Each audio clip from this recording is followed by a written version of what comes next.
Tubag na Malim, Mayap Abeni, Magandang Buhay everyone! I, together with my warrior classmates, I warmly welcome everyone to our third law on the subject of legal aspects in tourism and hospitality. The Civil Code of the Philippines divided into 4 books that outlines the general laws of persons and family relations, property, succession, obligations and contracts, and special contracts. It was enacted in 1950 and remains in force to date with significant amendments that helps the individual to know and learn their right as being part of the country. The Civil Code was established in March 21, year 1804 by Napoleon Bonaparte. This was also called the Napoleonic Code. So why did Napoleon introduce the Civil Code? Napoleon set out to reform the French legal system in accordance with the ideas of the French Revolution, because the old feudal and royal law seems confusing and contradictory. So basically, the code institutes the principle of equality of all people before the law. The right to property was established, and all privileges enjoyed by the higher class and class were abolished. The Civil Code of the Philippines is the product of the Philippines codification of private law. In the Philippines, it is the general law that governs family and property relations. It was enacted in 1950 and is still in effect today with some significant changes. Next, we are in civil personality. In law, there are 2 types of legal entities, which are the natural person and the juridical person. The natural person is a human person, while the juridical person is a non-human person. On Article 40, birth determines personality, but the conceived child shall be considered born for all purposes that are favorable to it, provided it be born later with the conditions specified in the following article. Article 41. For civil purposes, the fetus is considered born if it is alive at the time it is completely delivered from the mother's womb. However, if the fetus had an intrauterine life of less than 7 months, it is not deemed born if it dies with 24 hours after its complete delivery from the maternal womb. The Philippine New Civil Code took effect on August 30, 1950. In this revision, the Code Commission added new chapter on human relations. The chapter on human relations governs several aspects of private affairs not otherwise covered by the old Civil Code. Under Article 19 of the Civil Code, every person must in the exercise of his rights and in the performance of his duties, act with justice and give everyone due, and observe honesty and also good faith. This provision codifies the concept of justice and fair play. This prevents a person from abusing the right that he may otherwise have against another. The law therefore recognizes the primordial limitations of all rights, that in their exercise, the norms of human conduct set forth in the Article 19 must be observed. When a right is exercised in the manner that does not conform with the norm enshrined in Article 19 and results in damage to another, legal wrong is thereby committed, which wrongdoer must be held responsible.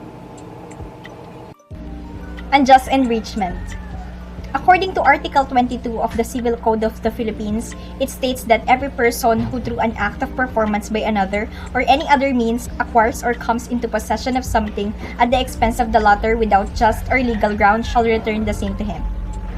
It is unfair for someone to receive a benefit or unjustly retains a benefit to the loss of another, because no one shall be unjustly enriched at the expense of another. For example, an overpayment or mistaken payment to a provider. Let's say in a souvenir shop.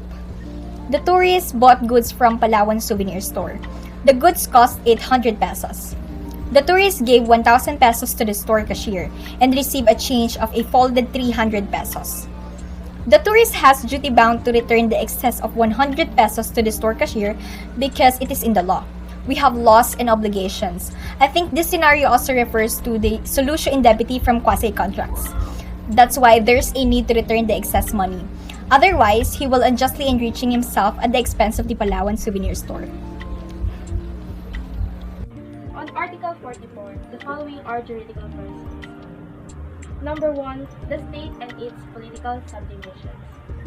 Number 2, other corporations, institutions, and entities for public interest or purpose created by law. Their personality begins as soon as they have been constituted according to the law. And number 3, corporations, partnerships, and associations for private interest or purpose to which the law grants a juridical personality, separate and distinct from that of each shareholder, partner, or member. On Article 45, juridical persons mentioned in number 1 and 2 of the preceding article are governed by the laws creating or recognizing them. Private corporations are regulated by laws of general application on the subject. Partnerships and associations for private interest or purpose are governed by the provisions of this book concerning partnerships. The first type of personal property we have, movable property. This refers to impersonal property or also sometimes called chattels, which is either consumable or non-consumable. This is the property that can be moved from one place to another. The term movables is also sometimes used. Like for example, here is the personal items, like your clothing, jewelry, and your household goods also, such as furniture and appliances, and other items including animals and vehicles. You have probably heard the term immovable property. Simply put, an asset which cannot be moved from one place to another is referred to as immovable property. An immovable property comes with ownership rights. So, immovable property is commonly referred to as real estate, residential house, warehouse, buildings like hotels and resorts, a manufacturing unit or factory. For example, the chairs and tables inside the airport are also considered as immovable property. And why is that? Well, because that is owned by the airport. Let's define first the obligation. So, what is totally the obligation? According to Civil Code of the Philippines, under Article 1156, obligation is a juridical necessity to give, to do, or not to do. The obligation to carry out what is required by law, commitment, or contracts. It's a connection that binds us to pay or do something in accordance with the country's laws and customs. The above-mentioned responsibility is civil obligation, which means that if one party fails to fulfill the obligation, the other party may move to court to enforce the obligation or simply hold that person liable for damages. Consequently, in the eyes of the court, not all obligations are enforceable. For example, it is the obligation for the children to clean their house. Supposing they did not, can their parents sue their children for not being diligent in household chores? The answer is no, because the obligation stated is not a civil obligation. Another example, Rodolfo is a tourist who pays a meal in Mabuhay restaurant. Upon payment, the cashier employee gives his change. Rodolfo then noticed that the change he received was too much.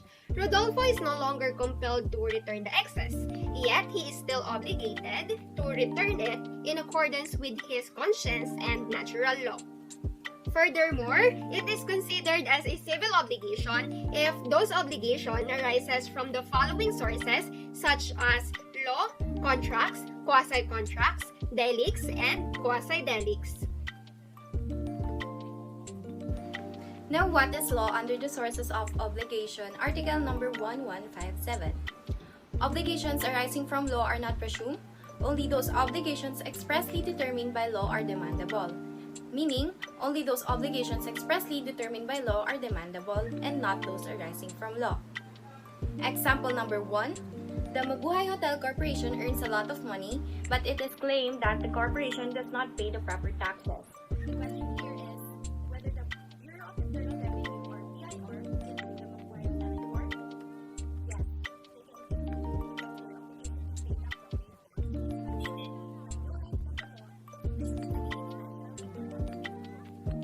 And I will be discussing what is contracts. Obligations arising from contracts have the force of law contracting between the two parties and should be complied with good faith. The Civil Code defines contract as a meeting between two people wherein one people binds himself with respect to the other to give something or render a service. For there to be a valid contract, there has to be these three elements: consent, object, and lastly, cause. However, contracts are a lot different from obligations. There can be an obligation without a contract, simply because a contract is only one source of obligation, and there is no contract if there is no obligation, and all contracts have obligations. Quasi-contract is a contract that is created by the court, not by an agreement between parties. When two parties have a disagreement over the payment of a product or service, the court might issue a quasi-contract. The purpose of this contract is to prevent unfair enrichment of a party dispute over payment for a product or service. Example of quasi-contract is, room number 324 called a restaurant near their hotel to order dinner for her family. She already paid the restaurant for their food through an online bank. Their food was ready to be delivered, but the delivery boy made a mistake and delivered it to room 325. The guest room in 325 didn't deny and accepted the meal and ate it. The problem was brought to court, and the court issued a quasi-contract. In the scenario, the guest room 325 must pay room 324 the exact amount that the room 324 paid for the meal, even though they are not the one who ordered it. In quasi-contract, whoever benefited the product or service that the other party purchased must pay the other party the exact amount.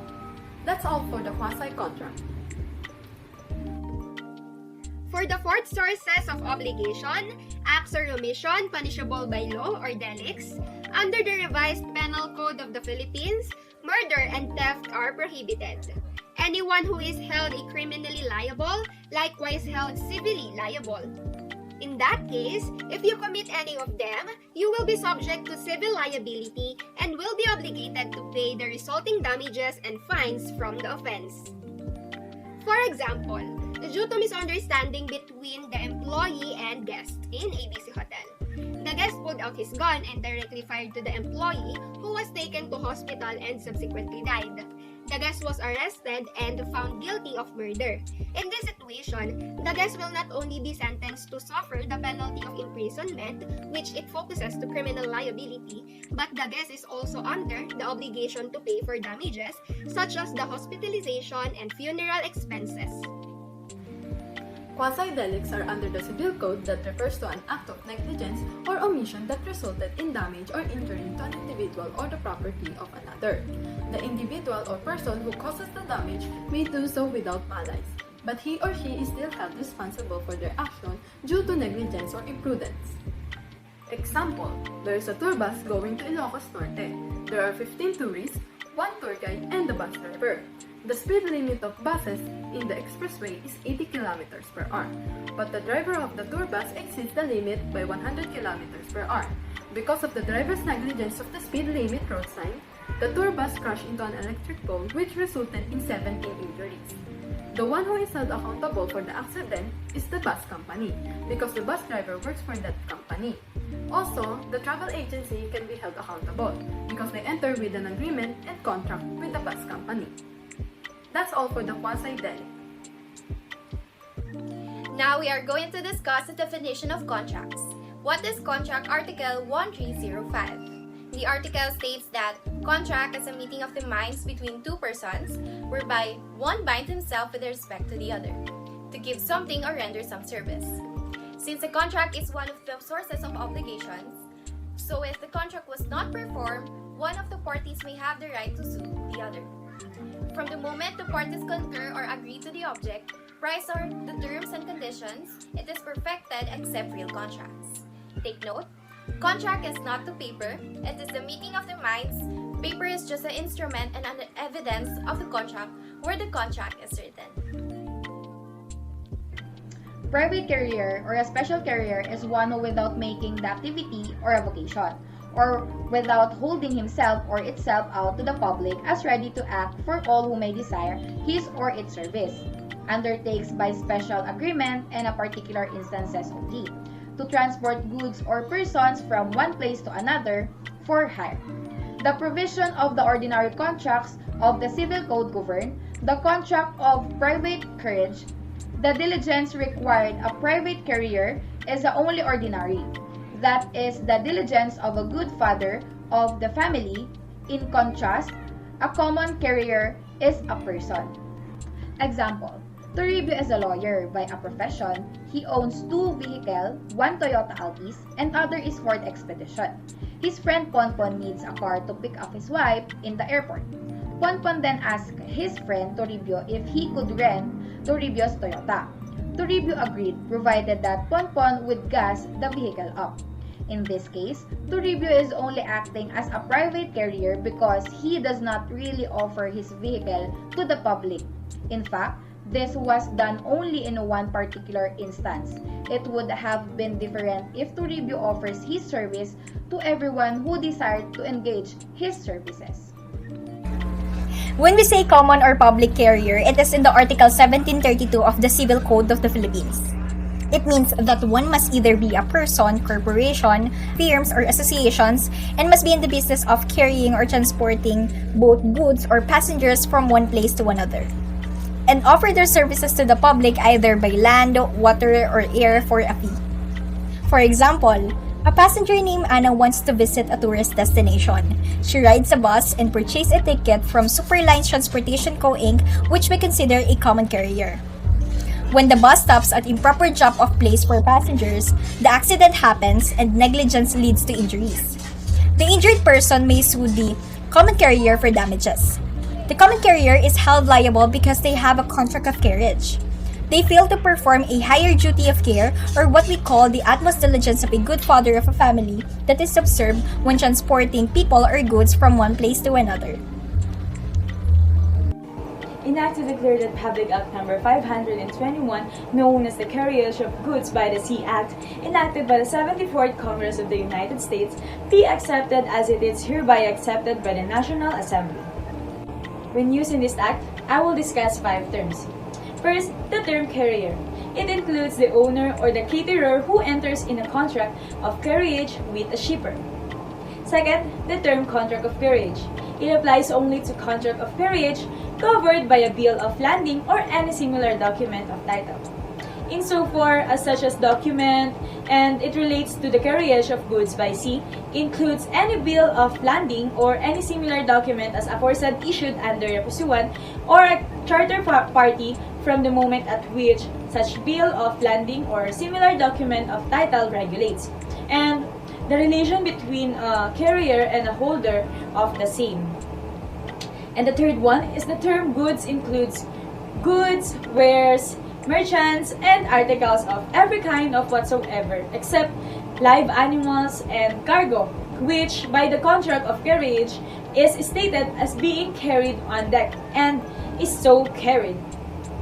And next is the term ship, which means any vessel used for the carriage of goods by sea.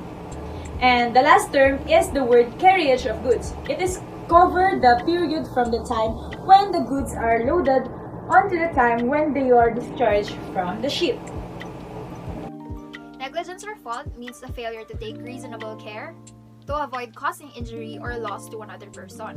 Whoever by act or omission causes damage to another, there being fault or negligence, is obliged to pay for the damage done. Please do note that negligence is a lot different from fraud. Fraud consists of deliberate acts, while negligence is an intentional act that causes damage to another person. Remember, the obligor has the duty to observe diligence in the performance of his obligations. His failure to observe, the same will hold him liable for the damages. The 2 kinds of diligence. First, diligence of a good father of a family, or the ordinary diligence. This is the kind of diligence that must be observed by the obligor in general. Second is the utmost diligence, or extraordinary diligence. This is the highest degree of care. This must be observed when the law so provides or when the parties so agree. Under the law, a common carrier must observe extraordinary diligence in vigilance over the good and for the safety of the passenger transported by them. Example, Mr. Zay set a business meeting in Cebu. He boarded Zay Pacific Airline and checked his 2 traveling bags. When he reached the airport in Cebu, his 2 traveling bags were missing due to the negligence of the crew of the airlines. Is Zay Pacific liable for the damage? Yes, Zay Pacific is negligent. As a common carrier, it has an obligation to observe utmost diligence in carrying or transporting the goods. Since it's failed to observe obligation, they is liable for the damage for the loss of the traveling bags. One example of a common carrier in the Philippines is J&T Express. J&T Express was founded in 2015. The company is generally engaged in logistics and package delivery. J&T uses automated sorting warehouses in Indonesia and Singapore, and later on the Philippines. Due to the COVID-19 pandemic, it has seen a 50% increase in deliveries compared to last year, handling up to 3 million packages every single day. Things are going great for the J&T Express until a controversy happened. A video went viral.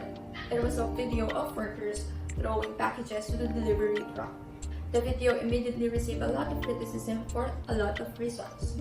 First, the items were being mishandled. Second, most of the personnel were in a state of undress and were not wearing masks and gloves. And third, the parcels and packages were just on the floor. J&T Express took accountability and responsibility for the incident but reiterated its assurance to its customers.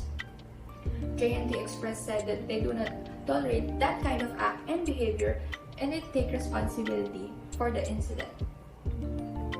They paid for some items that were destroyed and they also identified all the involved personnel in the video. Proper sanctions were given to them accordingly. There are many types of barter agreement, but by definition, they are legal contracts that outline the terms of a trade between parties. This could pertain to trading goods, services, products, or anything similar. Barter agreements are often used as a substitute for monetary payments, and this agreement may also be known as an exchange for services. For the example, there is a website called Big Vine where they allow businesses to list excess goods and services for bartering. And way back in 2000, Delta Airlines joined the online barter system where they began to unload unsold airline seats. The barterers were able to use their trade dollars to buy the air tickets by using their trading currency accumulated on Big Vine. Contract of sale or perfected sale. A contract of sale of goods is a contract whereby the seller transfers or agrees to transfer the property to good to the buyer for a price. A contract of sale may be absolute or conditional. It includes both a sale and an agreement to sell. A contract has three distinct stages: the preparation, perfection, and consummation. Preparation or negotiation begins with the prospective contracting parties manifest their interest in the contract and ends at the moment of their agreement. Perfection or birth of the contract occurs when they agree upon the essential elements thereof. Consummation, the last stage, occurs when the parties fulfill or perform the terms agreed upon in the contract, culminating the extinguishment thereof. Bartering is a contract wherein parties trade goods or commodities for other goods, as opposed to sale or exchange of goods for money. To succeed in today's global marketplace and win sales against foreign competitors, exporters must offer their customers attractive sale terms supported by the appropriate payment methods, because getting paid in full and on time is the ultimate goal for each export sale. The importance of civil law in the world's largest industry, tourism and hospitality, is to ensure the development of our country's tourism and for by the Filipino people, to preserve and promote national identity and unity, to be economically viable, ethically and socially equitable for our local communities, and to encourage the growth of current civil aviation, land, and marine transportation system policies in accordance with the existing bilateral agreements.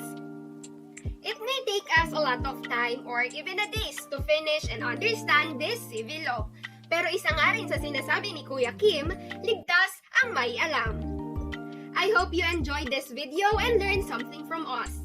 Don't hesitate to give us a thumbs up, subscribe this channel, and click the notification bell to keep you updated on our next video. Goodbye!